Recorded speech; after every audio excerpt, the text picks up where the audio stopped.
Modding Dark Souls is about to enter a whole new level. I'm just gonna let this clip speak for itself.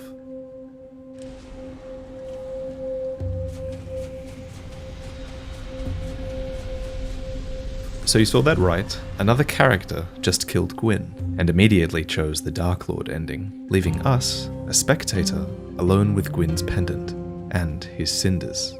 This is how Dark Souls Nightfall begins. And it seems like Nightfall is set just as the Dark Age of Man begins, since we just witnessed the Chosen Undead's abandonment of duty. This room is where most of our Dark Souls journeys ended, so it's kind of genius to design a mod that actually starts from this point. And it's not only the story that's changed, the gameplay has too. Now, this looks overpowered, but later on it becomes clear that if you want to heal, you have to temporarily abandon this overpowered state, and you heal with these Umbrous effigies, which seem to basically be an Estus flask equivalent that you find by the Lord Vessel. And there it is, 12 cinders remain. You should go and watch the preview after this. It reveals new enemies, new bosses, a health regeneration system similar to Bloodborne, there's a time travel mechanic, and last but not least, there's totally unique voice acting and characters. Gods, look at you. Hollow as they come, huh? But I suppose we can't choose our company this far from home. Dark Souls Nightfall, featuring the creator of Dark Souls Daughters of Ash, is shaping up to be the best Dark Souls mod we've ever seen. Check the links in the description and go and follow the mod team on Twitter, because I don't think you want to miss this. When you see a bonfire, you think good. The French word for good is bon, actually. And according to the 1755 Dictionary of the English Language, that's where the word bonfire comes from. But the 1755 Dictionary of the English Language is wrong. In the 1890s Webster's International Dictionary, the etymology was corrected.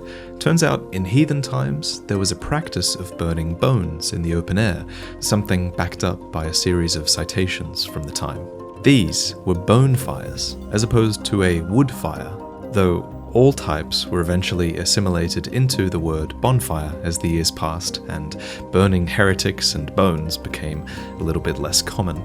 Of course, in Dark Souls, undead are constantly sacrificed to fuel the first flame, and just so, bonfires are literally made up of the bones of the undead. So this is something that you can see in-game, and it's described by a couple of items as well.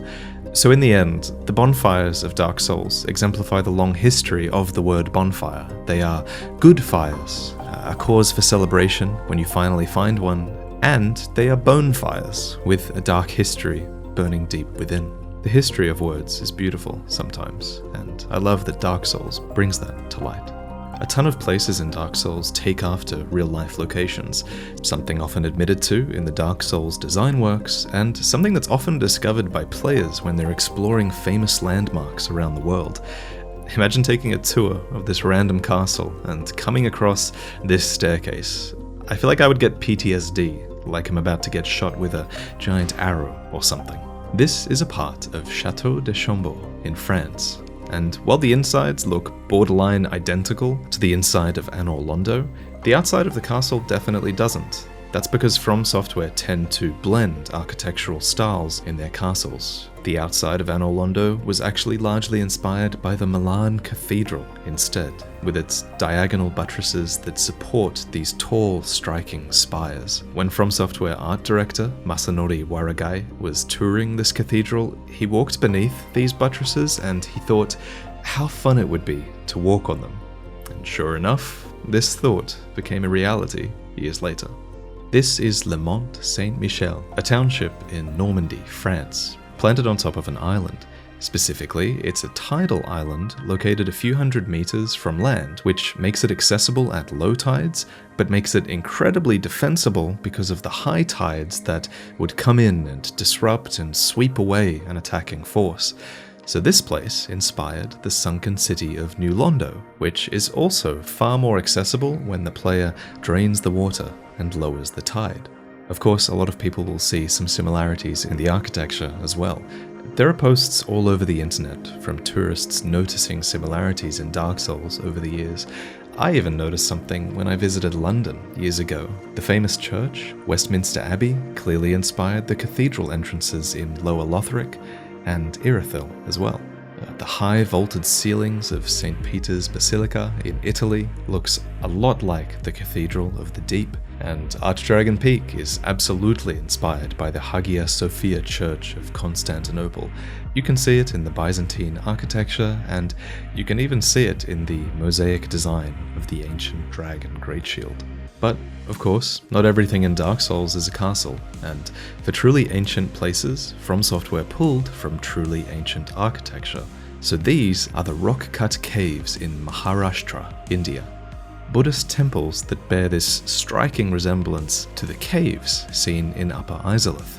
Most of the architecture in Lower Izalith itself, however, is largely inspired by Angkor Wat, a temple complex in Cambodia, the architecture of which Miyazaki said possesses a kind of chaos, or to put it differently, they lack a kind of peace and order, and that's what I wanted to capture. And lastly, there's the Crystal Caves, which are so similar to the Cave of Crystals near Nika in Mexico, where there are photos and footage you can find of explorers walking through the cave, but also along the crystals, so similar to what we do in-game. Finally, while many have noted similarities between the Duke's archives and the Royal Portuguese Reading Room in Rio de Janeiro, Miyazaki seems to admit in the design works that the revolving staircases, at least, are inspired by Harry Potter. I was thinking, when COVID is over, someone needs to go and record a world tour of Dark Souls-inspired locations. Now that is a video I would watch. If you enjoyed this section of the video, please go and support From Software and grab a copy of the official design works. The interviews in there, at least, are a fascinating insight into the development process. Speaking of insight, one part of the development process has recently been elucidated by another content creator, Lance McDonald, who unearthed dialogue from Bloodborne's doll back when she was voiced by another actress. Hello, ailing one. This is a nightmare. A dream of the sick, of those on death's doorstep. Minds ravaged by disease, but still clinging to life. This is where they come. Does that not describe yourself? Dead, but with renewed life in this nightmare? Or perhaps your life before was the bad dream. Who can recall? Madness is, after all, a fog. So that dialogue would have played when you first met her, and it's interesting that she talks about the dream as if it's more of a nightmare, casting doubt right off the bat on whether any of this is real. In fact, it seems like the concept of madness was once planned to be the source of your strength, rather than blood echoes. Ailing one, pursue a deeper madness, and I will make it your medicine. I am here for you to embolden your sickly spirit. I guess using madness as a currency might have turned into acquiring insight, designed to be replaced as deeper concepts of the game were fleshed out. Nevertheless, it's interesting to think about, and while there's something to be said for the off-putting, almost stilted cadence of the placeholder dialogue with this actress, the final voice actress of the doll delivers her lines in a way that makes the Hunter's Dream a much more welcoming place.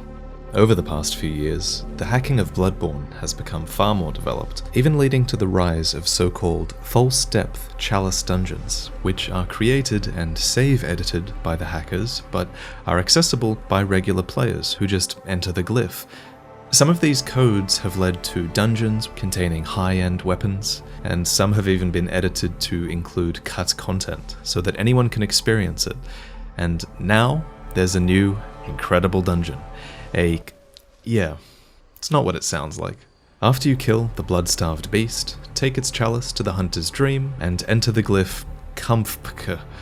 Step forward, but don't progress past the statue to your left, and 83,000 souls are yours. This process is over in 20 seconds, and it can be repeated instantly with a bold hunter's mark, so if you're keen to get back into Bloodborne, whether it's to quickly build out some characters or finally beat the game, this is an amazing tool. Special thanks to the Tomb Prospectors subreddit for popularizing this dungeon. I don't even want to imagine what's happening off-screen in that faraway room. But speaking of unsettling things in unseen rooms, In the third level of Boletaria Castle in the Demon Souls remake, up these stairs past a fat official is this small dead end. Stand here for a couple of seconds and you can hear a baby crying.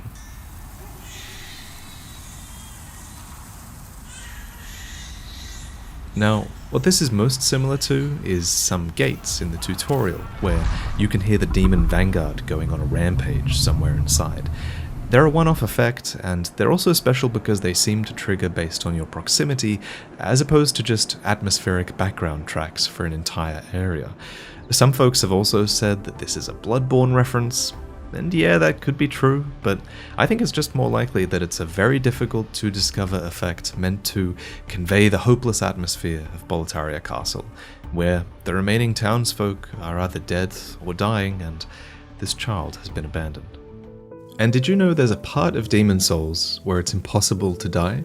Discovered by Illusory Wall, your health cannot be reduced below 1 in the first section of the tutorial. And it's probably a good idea. Because let's be honest, if you're dying here, then you really are in desperate need of the tips that the tutorial will offer. But the real reason they don't let you die here is because, unlike in other Souls games, when you leave this tutorial, you're never able to go back. Your first real death in Demon Souls also matters a lot from a story point of view because it's what leads to you losing your human form and having your soul bound to the Nexus by the Monumental.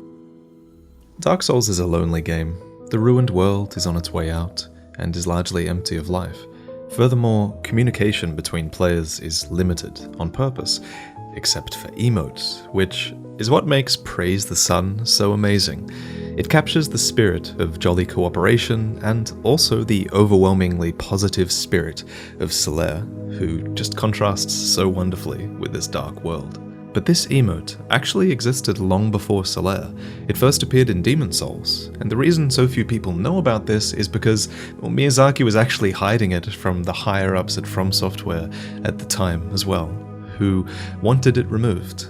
According to the Dark Souls design works, that pose actually carries some significance for me. During Demon Souls, that was a holy sign. When I presented the game to the rest of the company, I showed them that pose, and one of the higher-ups told me it just wasn't cool enough. Of course, I told him I'd get rid of it, but I secretly kept it in the game. So naturally, with Dark Souls, I was determined to use it. So this is what it looks like when you normally cast a miracle in Demon Souls. But this is what it looks like when you cast a miracle in Demon Souls while you have the Ring of Sincere Prayer equipped. The time it takes to perform this animation actually increases your spellcasting time, making you more vulnerable to attack, but it increases your miracle power by almost 50%. Your character isn't rushing this miracle, it is more sincere, after all. So Praise the Sun is a representation of sincere prayer and sincere faith, and it's no coincidence that this is perfect for the character of Solaire, who sincerely believes that he will one day find his own sun. So we've talked about developer names for enemies hidden in the load list code of Souls before, but I've never mentioned the name for the giant depraved one of the worst enemies that you can aggro in the Valley of Defilement. As discovered by Illusory Wall, its name is just 2 giant eyes drawn in ASCII art and staring right back at you. Yeah, no, that describes it perfectly, actually. Speaking of eyes, Sekiro has an ability called Night Eye. As described by one of the loading screens, it's what allows for his keen sight in the dark, and for all of his regular skins, his eyes turn yellow, but on the Shura skin, they turn red. You know, interestingly, Ishin, the sculptor, and even Emma, they all have lines about the shadow of Shura in your eyes, and it's just one of those From Software attention to detail things where, yeah, you can see Shura in someone's eyes. Before I go, I'd like to let you all know that all existing posters, including the Painted World, which I know a lot of you loved, they're all now available on print for the first time, and they're buyable with the link below. So this week only, I'm offering 10% off, so check them out if there's any you like. If you want to get them framed, this is the time. Some of them look great framed, and you can get the dimensions for the prints on screen, and you can just take these to any framing shop, or there are a lot of places online that will just do custom frames for your prints as well, and yeah, that'll look really great. I'm excited to finally bring it to print, and Teespring do good posters at a budget price as well, so check that out. Alternatively, of course, you can buy these on display if you're looking for something more premium. But anyway, thank you, as always, for watching, and I'll see you next time.